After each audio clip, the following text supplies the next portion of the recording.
Numa sessão solene curta, de pouco mais de meia hora, o presidente do Congresso, o senador Rodrigo Pacheco, promulgou a emenda constitucional 114, a segunda parte da chamada PEC dos precatórios. Nos termos do parágrafo 3º do artigo 60 da Constituição Federal, declaro promulgada a emenda constitucional número 114 de 2021. A PEC dos precatórios foi dividida em duas partes para que houvesse acordo em relação aos trechos que não eram consenso entre a Câmara e o Senado. A primeira parte da PEC já foi promulgada, é a Emenda Constitucional 113. Ela muda a regra de atualização do teto de gastos da União. A medida deve liberar 65 bilhões do orçamento de 2022, recurso que será usado em parte para financiar o programa Auxílio Brasil, sucessor do Bolsa Família.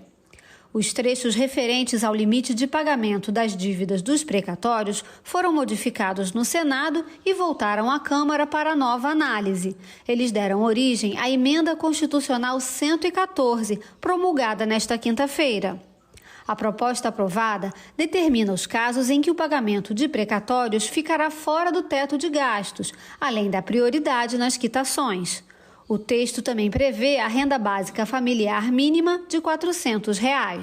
A solução respeitou o tempo político e o processo legislativo, garantindo simultaneamente o atendimento de necessidades mais imediatas, no que se refere às questões orçamentárias e ao imperativo de atender às exigências das políticas públicas dentro dos limites da responsabilidade fiscal.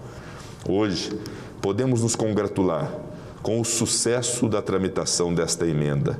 Temos aqui um dos resultados mais significativos da atividade legislativa de 2021. A parte que hoje promulgamos abre ainda mais espaço fiscal para a implementação dos programas sociais que garantirão uma renda para as famílias mais pobres.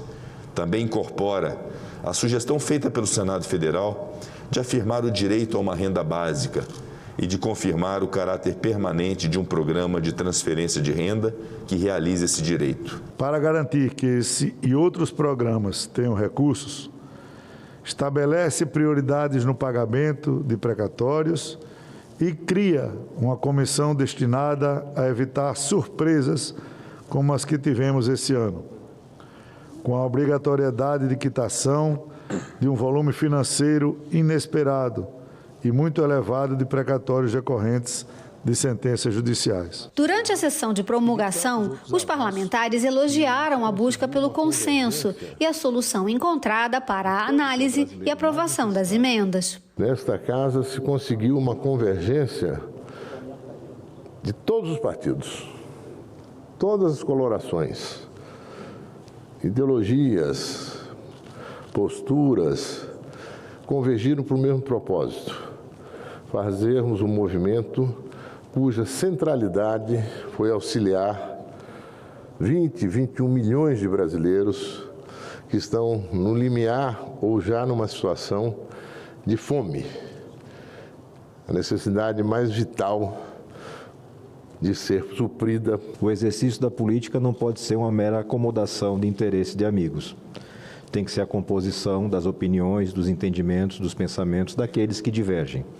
Divergimos em vários pontos, mas não deixamos em nenhum segundo de negociar e construir uma solução para quem realmente precisa do nosso trabalho, que é o brasileiro mais necessitado. Nós construímos um trabalho justo e responsável. Justo para com quem mais precisa, as 17 milhões de famílias, senhor presidente, que já receberam na semana passada o novo Bolsa Família, o Auxílio Brasil, no valor mínimo de R$ 400, que foi uma construção dessa casa, construção tanto da Câmara como do Senado, e de tantos outros avanços que tivemos a oportunidade de construir.